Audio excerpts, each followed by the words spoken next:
Hello everyone, welcome to CNA, the daily newspaper analysis. So today we are back with the following list of topics to discuss. So let's start. The first topic says about norovirus. Because recently we have seen that in Kerala, the southernmost states of India, has seen the detection of this respective virus.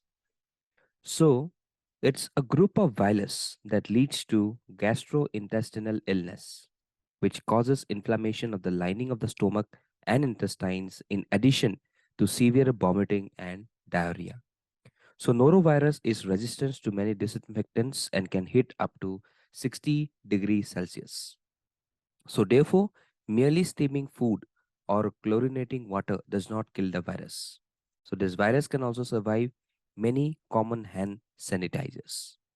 So, therefore, a person who is infected with different varieties of norovirus several times in their lives, so he could be transferring this virus from an infected to a healthy individual through contaminated surfaces or foods. So, the virus can primarily be transmitted from oral or facial. So, therefore, the symptoms like diarrhea, vomiting, stomach ache, gastrointestinal problems, etc., are its symptoms. So today there are around 685 million cases annually, of which 200 million are detected among children younger than 5 years. So nearly 50,000 children die every year due to diarrhea caused by this virus. So therefore, this is the problem that we can see with respect to norovirus today in our country. Okay, next पे आते हैं Can Betwa River Ranking Project.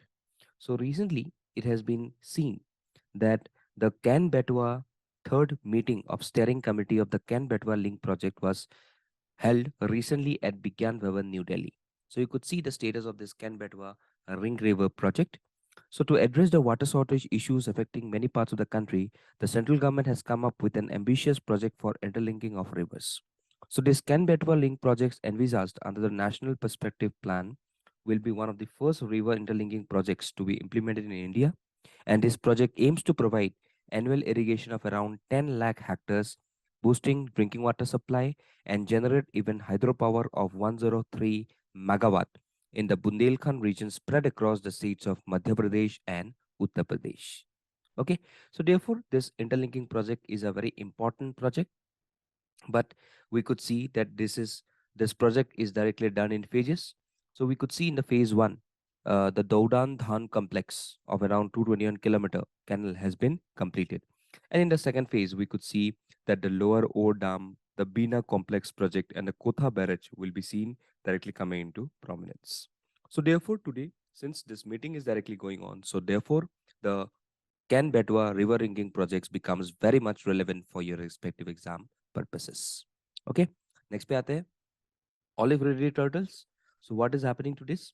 So mass mortality of olive ridley turtles can be seen. So the hundreds of vulnerable olive ridley turtles have washed ashore along the coastline between Kakinada and Antaravadi. Okay, so there's olive ridley turtles. Okay, so in this Godavari region, during this ongoing annual breeding season, we could see such number of mortality rate. So we know that the breeding grounds were basically the Sakhin, Tipalli, Malikipuram, and Mamidikuduru, and even Allavaram, that is the regions of Andhra Pradesh. So in these regions of Kakinada and Antaravedi, as many as 70 olive ridley turtles which have been found dead in their breeding grounds between these two respective regions. And the region is basically said that the effluents being released from the aquapones along the coastline and the discharges from the pipelines of the onshore oil exploration facilities are also blamed for the mass mortality of these turtles. So these mechanized boats equipped with speed engines beyond the permissible capacity are providing to be death traps for olive ridley turtles of the Andhra coast. Okay. So you could see that the olive ridley turtles are the smallest and the most abundant of all sea turtles found in this world. Okay. So therefore, the males and the females olive ridley turtles grow same in size. But since the unique mass nesting called as aribada, where thousands of females gather together in the same beach, they lay eggs. So therefore, these breeding grounds are today is very much occupied by various number of effluents, basically coming in from the rivers, and this is basically due to some of the anthropogenic regions for which these olive ridley turtles are basically dying. Okay, so therefore we have named an operation which is known as Operation Olivia. Okay, तो ये याद रखना, which has been launched by Indian Coast Guards in the state of Orissa. So it's an annual mission that aims to protect the olive ridley sea turtles during their breeding seasons and to conserve their natural breeding habitats. Okay, so ये project भी बहुत important बन जाता है. Okay, high-tech drones for the Indian Army. So recently, what we have seen that Indian Army has floated 3 requests for proposals for procurement of 48 jetpack suits, 130 tethered drone system, and 100 robotic mules as part of its modernization drive. Okay, so what is this tethered drones, or this can be told as? So it's an unmanned aerial vehicle tethered to the ground, and it consists of a base station on the ground and a drone which is connected to the station through the tether.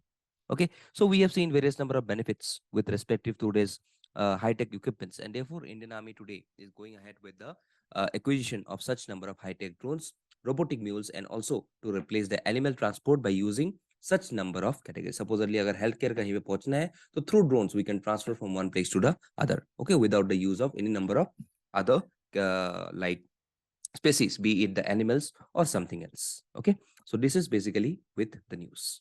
Next, lastly, the editorial, working hand in hand to showcase India. So recently, what we have seen that the Ministry of Tourism has declared Visit India Year 2023 for promoting various tourism products and destinations to increase India's share in the global tourism market. So over the last 8 years, the Ministry of Tourism has prioritized the task of interministerial cooperation and coordination, and it is breaking down silos. Because today, the Ministry of Tourism coordinates its works effectively with over 20 central government ministries in the promotion and the development of tourism in the country. Okay, so in partnership with the Ministry of Education, okay, also with the partnership of ports, shipping, and waterways. Okay, so we can see that there are various number of tourist attractions that are being created on the cooperation between all such number of agencies. Okay, so therefore today, even the Ministry of Roads and Highways are also in collaboration. Ministry of Civil Aviation are directly in collaboration with the tourism, because today we know that the tourism potential of India is much higher as compared to any of the other South Asian or Asian regions. So therefore today we know that our country has always been in popular destination for travelers exploring spiritual enlightenment and even self-discovery. So for centuries, many great foreign travelers have visited India and shared their experiences in the form of memoirs, travelogues, poetries, and books. And some of them being Megasthenes, Huensang, Marco Polo. So therefore, India is the birthplace to 4 major world religions: Hinduism, Buddhism, Sikhism, and Jainism. And therefore, we should concentrate more on the associated issues, be it spiritual enlightenment or be it self-discovery, so that every traveler could focus on India for their respective travel activities. So उसी के basis पे यहाँ पे ये editorial discussion था about how the Ministry of Tourism is cooperating with all such ministries so as to make and enhance tourism potential in our country. Okay, so this is all for today. We have this 5 MCQs. Please do attempt these MCQs and do join our Telegram and WhatsApp channel for further updates. So that's all for the day. Thank you and Jai Hind.